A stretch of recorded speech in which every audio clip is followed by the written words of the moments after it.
સુરત શહેરમાં આજે વહેલી સવારથી જ ધોધમાર વરસાદ વરસતો હતો અને તેના કારણે નીચાણવાળા વિસ્તારમાં પાણી ભરાઈ ગયા હોવાના દ્રશ્યો જોવા મળ્યા હતા। ત્યારે પર્વતગામ રસ્તા પર પાણી ભરાઈ ગયું છે અને જેથી બાળકોને સ્કૂલે જવાની તકલીફ પણ પડી રહી હોવાના દ્રશ્યો નજરે પડ્યા હતા। પરિવારજનો બાળકોને ગોદમાં ઉઠાવીને સ્કૂલે છોડવા જતા હોવાના દ્રશ્યો જોવા મળ્યા હતા। ત્યાં શાકભાજી માર્કેટ છે અને ત્યાંથી પણ પાણી ભરાઈ ગયું છે અને તે આપણા કેમેરામાં પણ દેખાઈ રહ્યું છે। તો દર વર્ષે લોકોને આ તકલીફ વેઠવી પડી છે અને લોકોનું કહેવું છે કે અહીં પ્રશાસન કામ કરતું નથી, જેથી પ્રશાસનની પ્રી મોન્સૂનની કામગીરી નિષ્ફળ નીવડી હોય તેવા દ્રશ્યો અહીં જોવા મળી રહ્યા છે। દર વર્ષની માફક આ વર્ષે પણ વરસાદ ધોધમાર વરસી રહ્યો છે, પરંતુ સુરત શહેરમાં રસ્તા પર પાણીનો ભરાવો જોવા મળતો હતો અને જે વિસ્તારની અંદર આ રીતે રસ્તા પર પાણી ફરી વળ્યા હતા ત્યાં પણ ઝડપથી પાણીનો નિકાલ આવી જાય તેવી લોક માંગ ઉઠી છે। આ વખતે સ્થિતિ માત્ર 1-2 ઇંચ વરસાદની અંદર જ રસ્તા પર મસમોટા પ્રમાણમાં પાણી ફરી વળે છે અને નદી જેવા દ્રશ્યો જોવા મળી રહ્યા છે।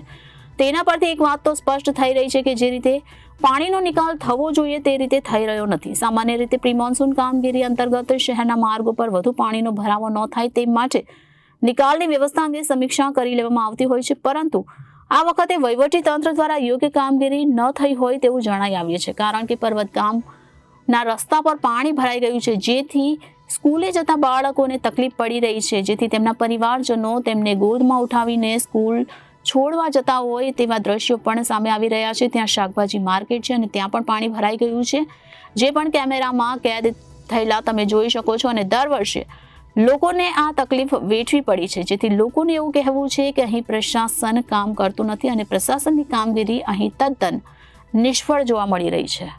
रिपोर्टर हितेश। अरे इधर हर साल पानी भर जाता है, 10 साल से मैं देख रहा हूँ, कोई प्रशासन कुछ काम नहीं कर रही यहाँ की। हर साल मेरे को ये स्कूल की वर्दी में रिक्शा चलाता हूँ, घूम के आना पड़ता है 2 किलोमीटर। ये बच्चे लोग यहाँ से आ जाते हैं, देखो लाइट का खंभा है, करंट वरंट लग जाएगा, किसकी जवाबदारी है? प्रशासन की जवाबदारी है। बच्चे लोग देखो कहाँ कहाँ से इधर से उधर जा रहे हो, पूरा पर्वतगाम वहाँ तक भर गया है।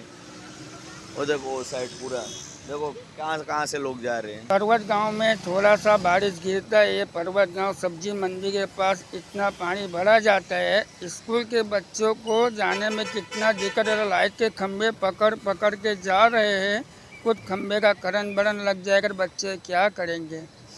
सरकार को इतना निमंत्रण है कि ये पानी का निकाल करो 1-2 दिन में, तो अच्छी बात है। आप देखो कितने बच्चों को दिक्कत हो रही है, हम लोग को दिक्कत होगा उसका दुख नहीं है, स्कूल के बच्चों को कितना दिक्कत हो रही है, जो पहले दूसरे दौरे में बच्चे पढ़ रहे हैं, वो लाइट का खंभा पकड़ के जा रहे हैं, कितनी दिक्कत होगी।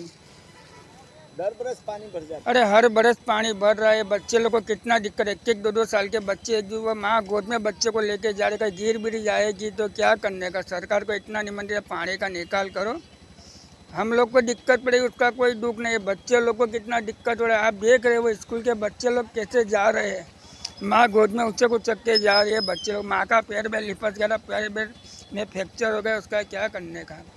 आप देखो अभी भी देखो, अभी लाइव चालू ही है, बच्चे लोग देखो कैसे जा रहे हैं। रिपोर्टर हानिफ मलिक, जनादेश न्यूज़, सूरत।